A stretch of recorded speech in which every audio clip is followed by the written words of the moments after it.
Mega prince Varun Tej director Merlapaka Gandhi combination లో వస్తున్న latest fun and horror entertainer Korean Kanakaraju.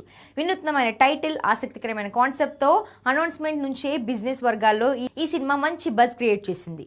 August 7న world wide గా theatres లో release కానుంది. విడుదల తేదీ దగ్గర పడటంతో ప్రమోషన్స్ లో స్పీడ్ పెంచారు మేకర్స్. మరోవైపు ఈ చిత్రానికి సంబంధించిన non theatrical pre release business లెక్కలు హాట్ టాపిక్ గా మారాయి.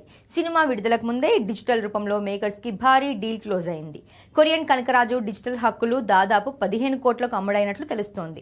నాన్ థియేట్రికల్ బిజినెస్ ద్వారా ఇప్పటికే సగం బడ్జెట్ రికవరీ అవడంతో నిర్మాతలు సేఫ్ జోన్ లోకి వెళ్లారు. ఇక థియేట్రికల్ హక్కుల విషయానికి వస్తే 2 తెలుగు రాష్ట్రాల్లోని ప్రధాన రీజియన్ల నుంచి మేకర్స్ భారీ మొత్తాన్ని రాబట్టే ప్లాన్ లో ఉన్నారు. ఆంధ్రప్రదేశ్ 5 కోట్ల రూపాయల నుంచి 6 కోట్ల వరకు రాబట్టాలని లక్ష్యంగా పెట్టుకున్నారు.